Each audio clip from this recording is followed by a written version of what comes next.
Welcome to the indoor regenerative garden, guys.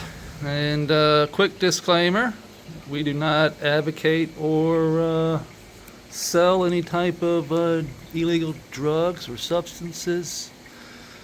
And if you're not 18 or 21 or whatever the age is that you gotta be to look at plants, please leave. That being said, today is day 11 of veg for the new plants that we've brought in here. These are what I call yellow skunks. They're the first things I've ever tried to breed, and I didn't even try. It was actually an accident. When I first set up a tent in my house, I had multiple different strains. I had Daddy Fat Sacks from Nerds Genetics. I had Blueberry Skink from Yellow Hammer Genetics, and the Blueberry Skink was a male that I removed from the tent but set it outside in a different room. Somehow pollen got into the tent, pollinated the Daddy Fat Sack. We got seeds. Voila. That's the story behind that. We have grown them twice before. This is our third time. And the first time wasn't very impressed. Second time I found a couple that I was impressed with. Had some blueberry and some funk and super big plant. So I'm kind of hunting for that again. And I believe this one might be something to look forward to. And that one over there as well. Those are just two of the best looking ones. Got really good branching on them already.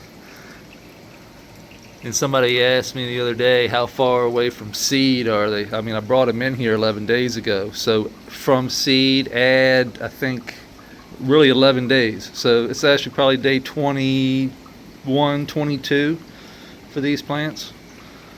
From seed. When I brought them in here, they were already, about this tall. They were babies. But I can't put baby. I'm scared to death. I might try it next time. Hell, I should try it now. I know I can't plant a seed. That's guaranteed. It would have to be in some type of pot in order for it to survive. Because the critters would love seeds. Right, Scoot? I know. You guys are hungry. You guys would eat that seed up, I know. Alright, let me get you some. Throw a couple nuggets in there. Boop.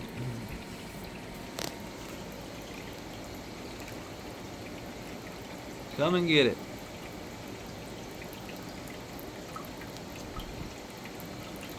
Yum.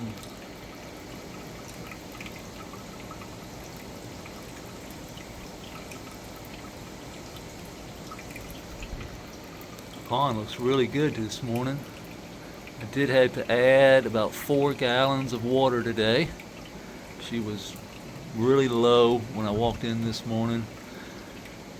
And that's kind of telling me that the plants are starting to wick some water. We do have water still in the hole down here, so well, you can't see it, but there's water down there, which that will dry up as these roots get down in there and start wicking up a lot of that water. Or not really get down, just get established in the tops here where a lot of that water is being wicked up by the creek or by the sand and silt. And I had somebody ask where to find sand and silt and what the difference is between sand and silt. And I'm happy to explain the difference between the sand and silt. Actually, I have some right over here. Yep. This is sand, silt, and clay. This is what you're going to find at the edge of a creek, on the edge of a freshwater stream. You're going to walk on this as you walk up to the creek. Alright, what I do, the sand and the silt, the difference, sand is a big particle. So in this, you have particle sizes that vary. If you were to look at it real close, you'll see the different, you'll see pebbles, and you see that little pebble. So there is sand, which is a large grain, is the largest grain in here is the sand. Then the next grain down is going to be your silt. The silt is in here. The clay is in here. You can't see the clay. Like when you shovel down into the creek edge, you're going to see layers. You're going to see, it's going to be probably this color on top, you know, if it doesn't have a lot of organic matter. But this is what color it's going to be on top. And then as you dig down, you're going to see different multicolors. It's going to get darker and thinner. It's just going to be lots of, you got to look closely, but there are going to be lots of different layers. And some of those layers are going to be, you know, reddish in color. That's the clay. The clay is the smallest particle. You can barely see it by itself. The clay actually that's how much it is. Like when you dig down and you see all that clay. Well, if you were to break that down into particle size, it's smaller than silt. So this is silt. Silt will blow, the wind usually blows it in the air. You see that? See it? That's silt. Sand falls straight down because it's heavy, but the wind will pick that silt up and blow it. And that's what that soil transfer, like, so when we go plowing a field, so to speak, and you see all that dust behind the field, that's tiny particles of silt and sand and clay. That's what soil is, or that's what soil's supposed to be. Sand, silt, clay, organic matter. That's all it is. So if you're going to get silt is not something that you can create. It's all earth does it. You know, it's what these worms are eating and being able to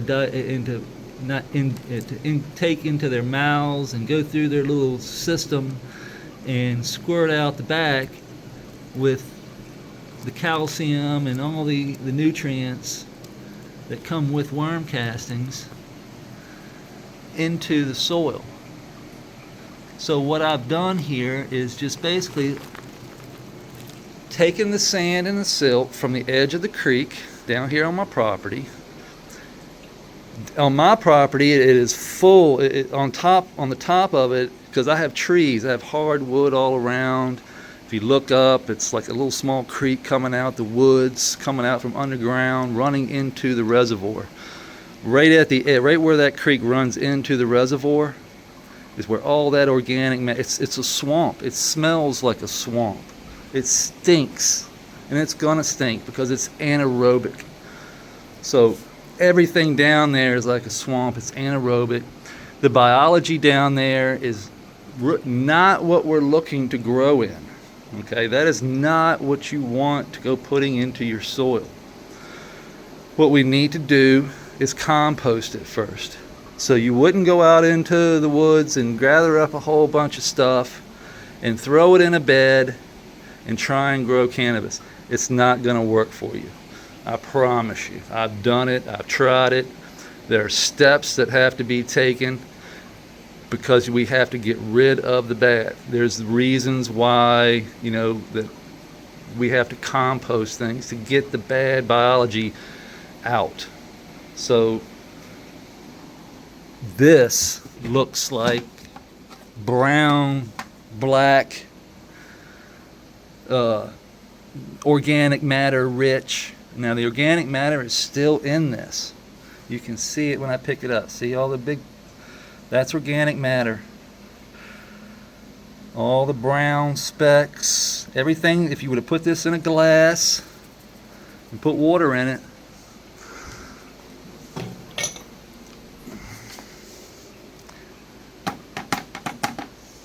okay. If we put water in this,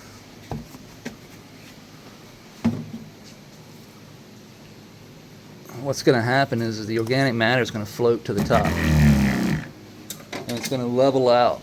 And what's going to happen is that all the silt. This will take some time. But if I do that, look at the organic matter. That's the organic matter being blown out of that sand and silt. That organic matter needs to be composted. Now, how do we compost it? We lay it out in the sun. And the sun is a great disinfector. It disinfects. So, we can go down, get us a half of a 5-gallon bucket down by the creek, any freshwater creek. Get you a 5-gallon, take it to a tarp, get you a tarp. If you don't have, I use my asphalt driveway, but if you don't have an asphalt driveway, you can just get you a tarp, a piece of cardboard, anything.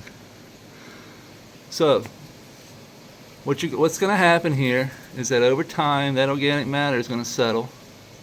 If I were to stick that hose down in here and blast this, you would see all this more organic matter, all the little brown specks and black specks, tiny little black specks in there. All that's organic matter. All that would come floating to the top because it's lighter than the sand and the silt.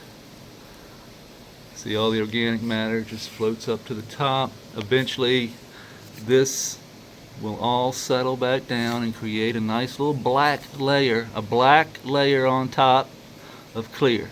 So the black is organic matter, and the rest is sand and silt. Sand and silt is, like I said, they're just different particle sizes of the same thing. Most all this down here is weathered rock, weathered organic matter that's broken down to its finest form, to the point where microbiology can then mine the sand and the silt.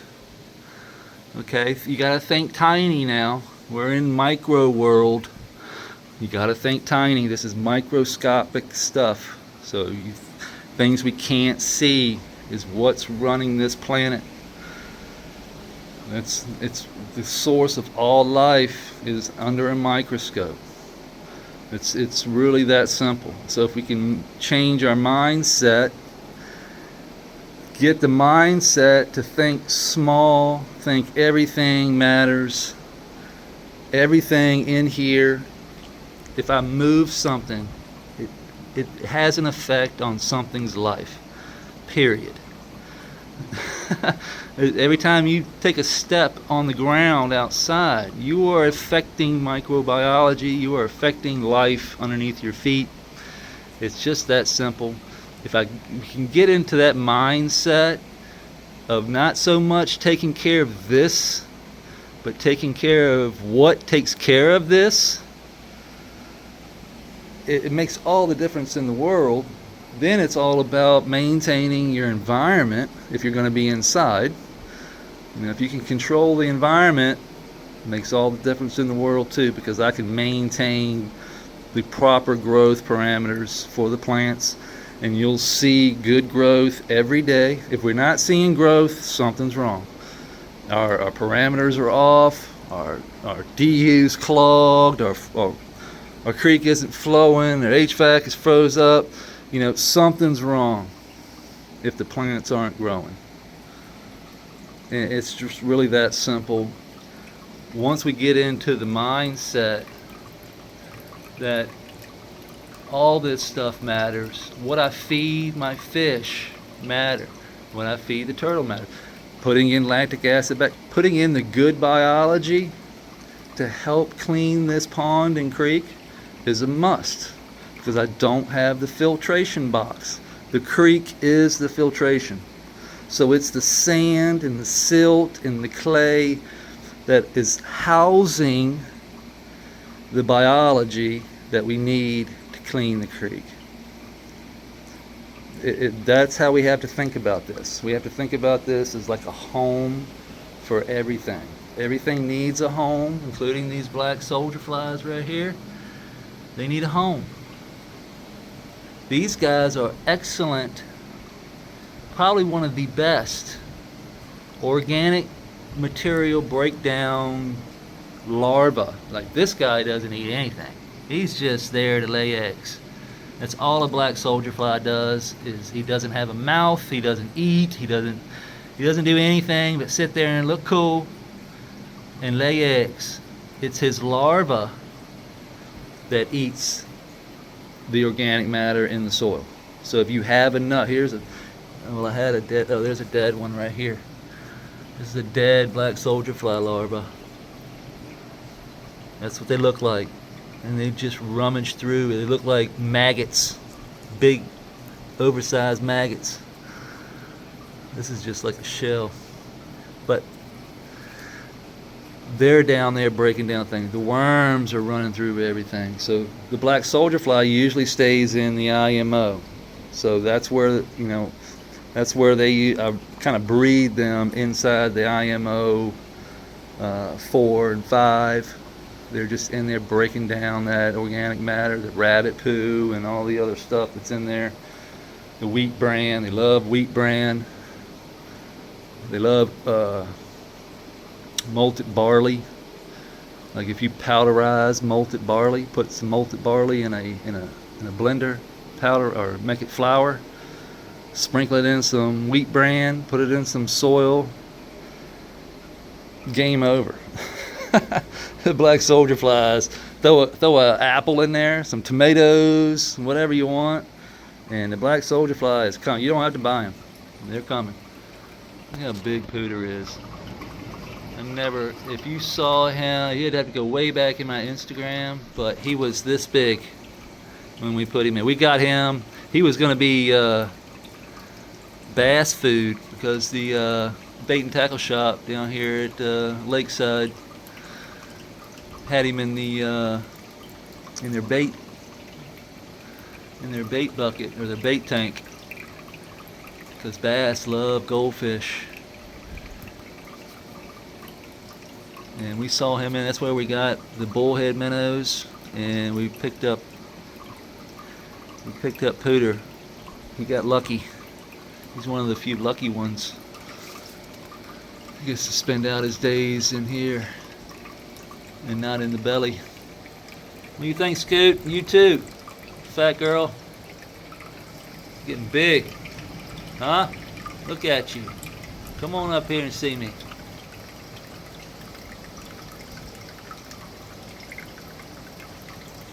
I wonder if she'll let me pick her up. Let me see if I can get over here. Nope. What? I just wanted to pick you up. You ain't scared of me. I know you'd come over here and bite my finger if you thought it was a worm. What? I got you. I got you. Look how big you are. Hold on.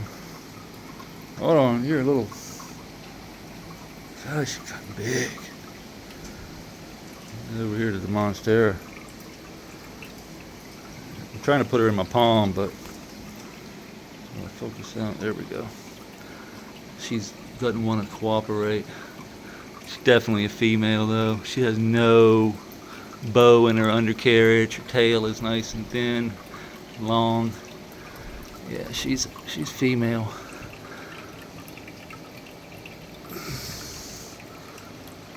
Cooter, I think, is probably a female too.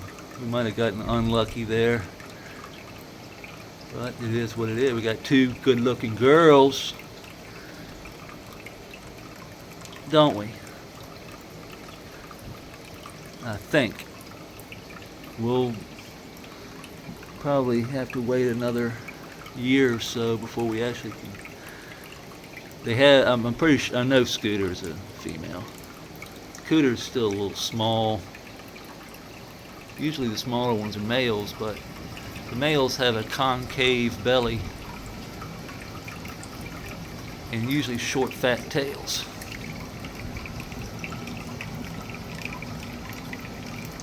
And they are different species. I mean, not different species, but different I guess you could say one's a river cooter. They're both cooters, they're just different types of cooters. Cooter here is a peninsula cooter, and scooter is a river cooter. Both are slider families in the cooter slider family, and they are, unlike the red lines that are on most of the ones around here in my area, the red lined slider, these are yellow, and of course, you know, we had to have the yellow for obvious reasons. And then the nieces and nephews brought this guy over here, a girl, we don't know yet. What do you think, Digger? Found him in the road, getting ready to get run over, so of course the kids had to bring it over here. So we wasn't expecting that, so we had to build this. So this is an add-on to this, so you can see right through here where we just kind of added on and right on around. You can see that on our Instagram, or on here too, I think. I'm not sure if yeah, I think I did. It's a progress thing. It wasn't all in once, it was just that you can see progress throughout the days. I don't edit anything. I wouldn't know how to, so I can guarantee you that all this is unedited. I speak straight from the dome every day. I don't stop recording. If I run out of recording time, I apologize. I'm doing this on my phone. This Monstera, every day I come in here, this is going to get out of hand. I can already see that. Look at that thing. This thing is stupid. This is the new one. That thing is, look at that. It's ginormous.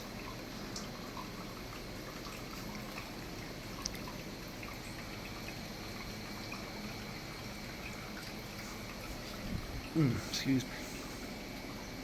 It's crazy. It's Digger's favorite spot, though. If it gets out of hand, we just have to, you know, do what we gotta do. But I know these aren't growing.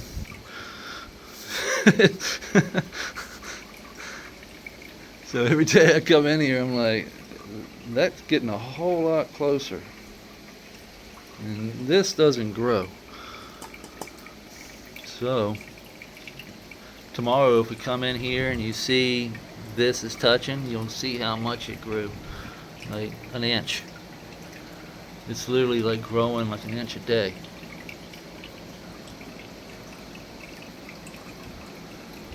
I don't know what we'll do. We'll see.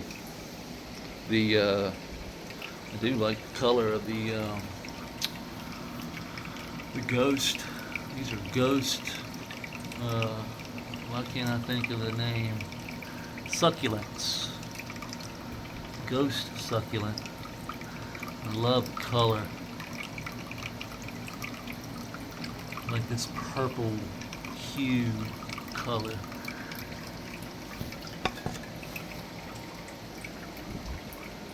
They love that UVA light.